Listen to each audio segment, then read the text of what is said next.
സെഫാനിയായുടെ പുസ്തകത്തിൽ നിന്നുള്ള വായന 2-ാം അധ്യായം 1 മുതൽ 15 വരെയുള്ള തിരുവചനങ്ങൾ. അനുതപിക്കുക.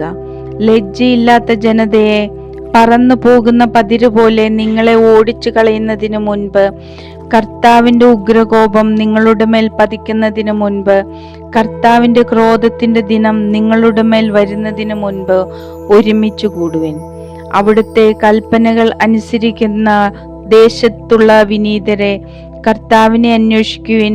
നീതിയും വിനയവും അന്വേഷിക്കുവിൻ. കർത്താവിന്റെ ക്രോധത്തിന്റെ ദിനത്തിൽ ഒരുപക്ഷെ നിങ്ങളെ അവിടുന്ന് മറച്ചേക്കാം. ജനതകൾക്ക് നാശം. Gaza നിർജ്ജനമാകും, Ashkelon ശൂന്യമാകും. അഷ്ദോദിലെ ജനങ്ങൾ മധ്യാഹ്നത്തിൽ തുരത്തപ്പെടും, എക്രോൺ പിഴുതെറിയപ്പെടും. കടൽ തീരവാസികളെ, ക്രേത്യ ജനമേ, നിങ്ങൾക്ക് ദുരിതം. കർത്താവിന്റെ വചനം നിങ്ങൾക്കെതിരാണ്. ഫിലിസ്ത്യ ദേശമായ കാനാൻ, ഒരുവൻ പോലും അവശേഷിക്കാത്ത വിധം നിന്നെ ഞാൻ നശിപ്പിക്കും.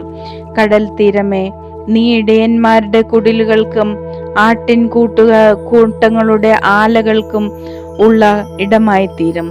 കടൽ തീരം യൂദ ഗോത്രത്തിൽ അവശേഷിക്കുന്നവരുടെ കൈവശമാകും. അവിടെ അവർ ആടുമാടുകളെ മേയ്ക്കും. അഷ്കലോണിന്റെ ഭവനങ്ങളിൽ അവർ വൈകുന്നേരം ഉറങ്ങും. എന്തെന്നാൽ അവരുടെ ദൈവമായ കർത്താവ് അവരെ സ്മരിക്കുകയും അവരുടെ സുസ്ഥിതി പുനഃസ്ഥാപിക്കുകയും ചെയ്യും. മോവാബിന്റെ അധിക്ഷേപങ്ങളും എന്റെ ജനത്തെ നിന്ദിക്കുകയും അവരുടെ ദേശത്തിനെതിരായി വീമ്പടിക്കുകയും ചെയ്ത അമ്മോന്യരുടെ പരിഹാസവും ഞാൻ കേട്ടിരിക്കുന്നു. അതിനാൽ ഇസ്രായേലിന്റെ ദൈവമായ സൈന്യങ്ങളുടെ കർത്താവ് അരുളി ചെയ്യുന്നു, ഞാനാണേ മോവാബ് സോദോമിനെ പോലെയും അമ്മോന്യർ ഗോമാറയെ പോലെയും മുൾപടർപ്പും ഉപ്പുകുഴിയും നിറഞ്ഞ നിത്യശൂന്യതയുടെ ദേശമായി തീരും. എന്റെ ജനത്തിൽ അവശേഷിക്കുന്നവർ അവരെ കൊള്ളയടിക്കും. എന്റെ രാജ്യത്തിൽ അവശേഷിക്കുന്നവർ അവ കൈവശപ്പെടുത്തും. ഇതായിരിക്കും അവരുടെ അഹങ്കാരത്തിനുള്ള പ്രതിഫലം.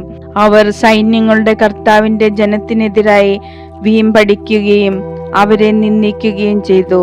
കർത്താവ് അവർക്ക് ഭീതിതനായിരിക്കും. അവിടുന്ന് ഭൂമിയിലെ സകല ദേവന്മാരെയും നശിപ്പിക്കും. എല്ലാ ജനതകളും താന്താങ്ങളുടെ ദേശത്ത് അവിടുത്തെ വണങ്ങും. എത്യോപ്യക്കാരെ, നിങ്ങളും എന്റെ വാളിനിരയാകും. അവിടുന്ന് ഉത്തരദിക്കിനെതിരെ കൈനീട്ടി അസീറിയയെ നശിപ്പിക്കും. അവിടുന്ന് നിനവേയെ ശൂന്യവും മരുഭൂമി പോലെ വരണ്ടതുമാക്കും. അതിന്റെ മധ്യത്തിൽ ആട്ടിൻ പറ്റങ്ങൾ മേയും. വന്യമൃഗങ്ങളും കഴുകനും മുള്ളൻ പന്നിയും തകർന്ന തൂണുകളുടെ ഇടയിൽ പാർക്കും.